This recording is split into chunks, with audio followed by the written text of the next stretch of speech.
Hey guys, how's it going? I'm Phil, welcome to Phil's Computer Lab and a new video. Previously on Phil's Computer Lab, we had a look at some Socket 7 CPUs from Intel, AMD and Cyrix. FreeDOS 1.2 was released. We looked at the 3DFX Voodoo difference. Last week we checked out the very first Slot 1 CPU, the Pentium 2 233, and this week we already had videos about the Dream Blaster X2, and I showed you how you can boost DOS gaming performance on certain Intel CPUs. Well worth checking out. In some games you can pretty much double the performance. I've ordered a couple more Slot 1 processors, and while they're on the way, today we're looking at graphics cards. Specifically, one is a GeForce, the other one is a Quadro workstation card. Luckily, I have the identical model in terms of clock speeds for both, so we're dealing with a Quadro 2 Pro and a GeForce 2 Ti. I bought this Quadro 2 Pro in 2014. I had a look on my eBay records and I got it for $10 US. Shipping cost me a little bit more. I had to use a freight forwarder. The question often comes up and people say that Quadro cards perform slower in games. So this is really what this video is about. Are Quadro cards, or at least is the Quadro 2 Pro as fast as the GeForce 2 Ti? What are the differences? Are there any differences? What about cooling and what about overclocking? Yes guys, I've listened to your comments. We will be doing some overclocking today. And what about pricing and availability? And ultimately, we're gonna answer the question, should you get one or are you better off with a GeForce? The game in the background today is Need for Speed Porsche Unleashed.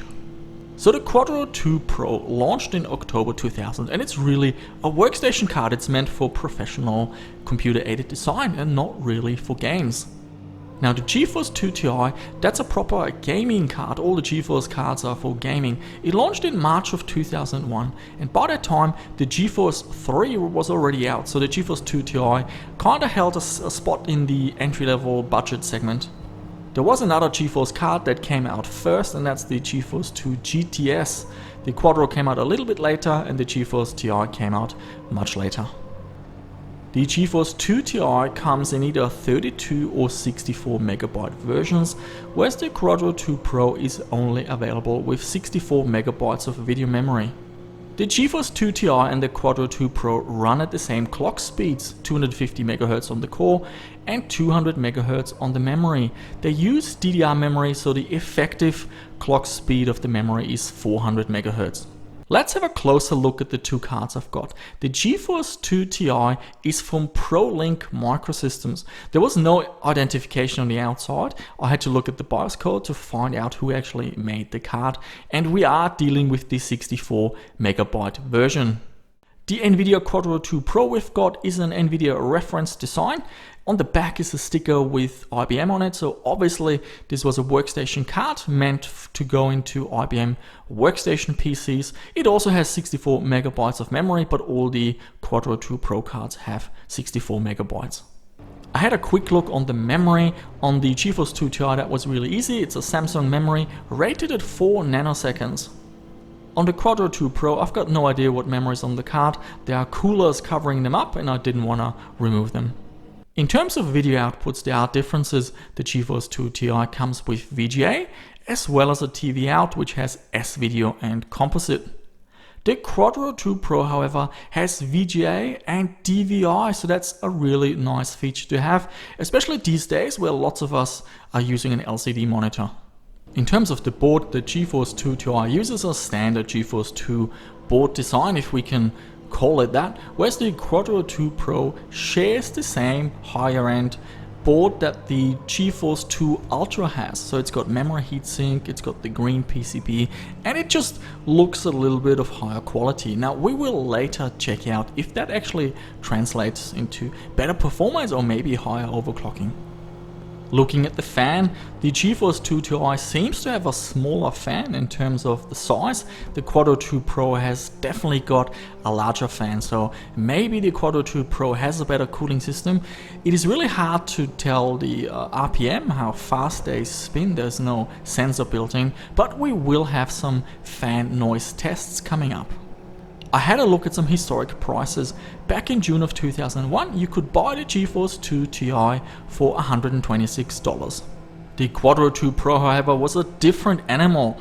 back in February of 2001, you had to shell out $852 to buy this card. So we're dealing with a really high-end product here. Historic prices are interesting, but you will probably ask, what about now? What if I want to buy one of these cards right now? Well, I had a look on eBay. The GeForce 2 Ti, I found a listing for $22, but that was really the only one. Note, I'm from Australia, so that might be different for you in your region. And I also had a look at sold auctions. There was one that sold for $25. Things got a little bit more interesting with the Quadro 2 Pro. Unfortunately, I didn't find a single listing. However, I'm confident that, especially if you're from the US, you should have an easier time finding these old workstation cards. Then I had a look at the sold cards, and 4 cards actually sold in between $7 and $13, so that's a really good price. We've got an AMD Athlon 1600 Plus on an Exper XP K7 V600 motherboard, 256 MB of DDR memory, the 2 graphics cards of course, a Turtle Beach Santa Cruz sound card, a 16 GB SanDisk Ultra SD card, which I'm using with an SD to ID adapter, and of course Windows 98 SE and MS-DOS mode for the DOS benchmarks. Okay, let's have a look at some benchmarks. We're gonna start with DOS. In 3D Bench 1.0C we can see identical performance. Same goes for Chris's 3D Bench at VGA, as well as the SVGA resolution PC Player benchmark. Also, there's no difference. So we can kind of already see that there's no difference going on with the DOS benchmarks. Doom, same story. Same goes for Quake, and same goes for Quake at 640 by 480. So we can definitely see that under DOS it doesn't matter which card you buy. Both will give you identical performance and high performance, so you should be happy with either of these cards for DOS gaming. Let's have a look at some Windows benchmarks. All the benchmarks are done at 1600 by 1200 resolution to make sure that the graphics cards are getting a good workout and that the processor is not holding things back. In 3D Mark 2000, the Quadro 2 Pro pulls ahead, which is very interesting. The same happens in GL Quake. We're only talking 2 FPS, but it is a measurable difference. In Quake 2 the roles are reversed. The GeForce 2 Ti is faster in this game, very interesting. The same happened in MDK 2 with the GeForce 2 Ti in the lead by around 2 FPS. In Expandable we see that the Quadro 2 Pro is faster with the maximum FPS as well as the average FPS, but the GeForce had a higher minimum FPS. So the Windows results were pretty interesting. There are definitely differences. They are small, but they are measurable. In 3D Mark and GL Quake, the Quadro was a little bit faster, whereas in Quake 2 and in MDK 2, the GeForce pulled ahead. In Expandable, it was a mixed bag. The Quadro was higher at the maximum FPS and the average FPS, but the GeForce had the higher minimum FPS. So yes, there are clear differences and we can measure them. Are they noticeable in a game? Probably not, but it's still interesting. Now I double checked that all the driver settings were the same. So basically you go in the driver, you check out the OpenGL and the Direct3D driver settings and the quality settings and all that. And that was identical, and I made sure of course that VSync is disabled. Now, when you research Quadro cards, you often find people recommending that you force a GeForce driver onto a Quadro card. Basically, what that entails is that you go to the device manager and you manually choose the GeForce 2 Ti rather than having Windows automatically pick it.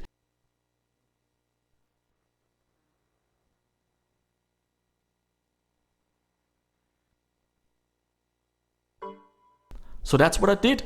I forced the GeForce driver onto the Quadro card, and at first everything looks good. After restarting, if you go into the display properties, the card shows up with the GeForce, but then when you go a little bit deeper into the driver, you can still see the reference to the Quadro.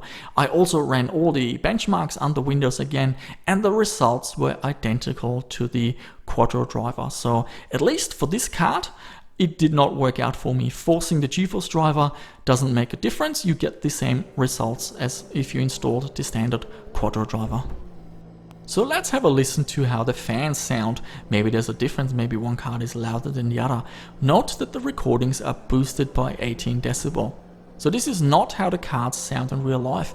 They're actually both fairly quiet. but by boosting the recording we can hear finer details, because sometimes a fan might have an annoying whine or a sort of a rattling sound going on.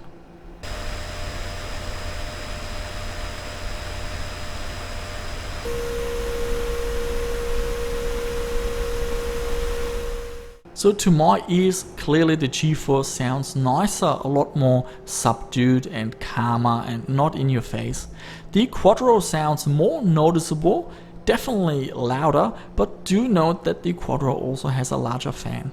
Now, I couldn't measure the RPM, these cards don't have any sensors built in, so we can only guess what RPM those fans are running at. It is quite possible that the Quadro runs the fan at a higher speed and therefore has better cooling. Let's have a look at overclocking. Does the higher price tag result into a higher clock speed? What I did was use a river tuner to overclock the card, and basically first I just found out the highest frequency for the core and then the highest frequency for the memory, so I tested it individually just to get some initial numbers. I added 10 megahertz on top of the stock frequency at each run, and then I ran 3D Mark 2000 at 1600 by 1200. I had the capture card running as well, so just so I can catch any visual glitches and show you what it looks like. Let's have a look at the stock clock. So the GeForce 2 Ti and the Quadro 2 Pro have a stock clock on 250 MHz for the core and 200 MHz for the RAM. The GeForce 2 Ultra, which is the bar at the top, has the same core clock, but the memory runs a little bit faster at 230 MHz. So here we've got the results for the GeForce 2 Ti. So those are the highest clocks I got individually. So the core went up to 290 MHz. At 300 MHz I got a lockup with the screen freezing. The memory overclocked to 230, so exactly like the GeForce 2 Ultra, and the memory was a little bit harder to detect the issues. There was kind of like texture corruption going on in a certain scene in 3D Mark. I put a picture in the video so you can see what I'm talking about. But at least you can overclock the GeForce 2 Ti to the GeForce 2 Ultra stocks, which is pretty nice. Boom, and this is the GeForce 2 Quadro. I couldn't believe it, I actually maxed out the sliders in River Tuner. The core went all the way to 333 MHz and the RAM even at 266, which was, like I said, the highest setting you can even adjust in River Tuner. The RAM was still working fine. So the Quadro 2 Pro, at least the card I have, is an overclocking beast. So if you are into overclocking these old cards, hey, this might really be the card for you. A few more things about the overclocking. Your mileage may vary, every card is a little bit different, and there's also a little bit of a lottery going on with what memory chips you're getting. Quite surprised that the GeForce 2 didn't go higher with the memory, because it is rated at 4 nanoseconds, so maybe there's a little bit more to this whole thing. The other thing I noticed with the overclocking is that boosting the core clock didn't actually result in much performance gain. It was mostly the memory, so if you want to get more performance out of your card, overclock the memory. Now, I wanted to see how the overclocked Quadro 2 performed in games. As most of you seasoned overclockers know, when you overclock both the core and the memory, you don't quite hit the individual maximum overclock. So I had to back off a little bit, and I settled for 310 MHz on the core and 250 MHz for the memory clock. And that allowed me to run all the benchmarks without any visual glitches or crashes. In 3D Mark 2000 we're getting a massive boost, now just over 4000. GL Quake 88.5 FPS. Quake 2 108.8. MDK 2 64.38, up from 62 FPS. And in expandable, the minimum FPS went from 27 to 52, the maximum from 94 to 119, and the average from 63.38 to 81.58. So let's go over all the results that we've seen in this video and answer the question that we initially asked. Should you get a Quadro 2 Pro, or are you better off with a GeForce? Well, I can definitely tell you, you should absolutely get a Quadro 2 Pro if you find one and if the price is decent. At stock and in DOS, it is identical with the GeForce. In Windows, we saw a few differences. Sometimes it's a little bit faster, sometimes it's a little bit slower, but really, are the differences noticeable in games? I don't think so. You can argue that the Quadro 2 Pro has a better cooler.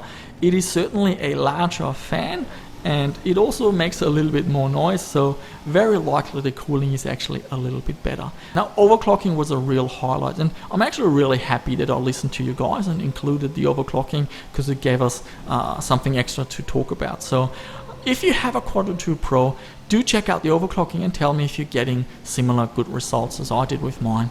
The DVI output is awesome and might actually be a killer feature that a lot of you are looking for. It might be one of the earliest cards actually that has DVI. In terms of pricing and availability, it's not that straightforward. The GeForce 2 Ti seems easier to find and you can buy it straight away. At least there was one listing, but the prices sold are higher than the Quadro 2 Pro. I couldn't find a single Quadro 2 listed on eBay. However, looking at past sales, they are in the region of $9 to $14. So when they do sell, they sell for a lower price. Another good thing about the Quadro 2 Pro is there's only one card, so if you're shopping around, you can be confident that you're getting the right card with the right clocks and the 64 megabytes of memory. This might be a little bit harder with the GeForce 2 Ti. Sometimes the cards are not even listed correctly, and sometimes they're listed with the wrong model number, or the seller doesn't tell you if it's a 32 meg or a 64 meg card. So hopefully I've answered the question well enough. Should you get a Quadro 2 Pro or are you better off with a GeForce? What are your experiences with Quadro cards for gaming? Do you have a Quadro 2 Pro or maybe a Quadro based on another chip? Share your thoughts down below. What can you expect in the next video? It depends on the processors arriving in time or not. We might have to look at another Windows 98 project, but hopefully the processors arrive in time and I can put a cool video together. So guys, thank you for watching, and as always, hit the like or the dislike button depending on how you feel about this video. Share the video in your social media, support me that way, and thank you guys for watching, and I'll see you soon in another video.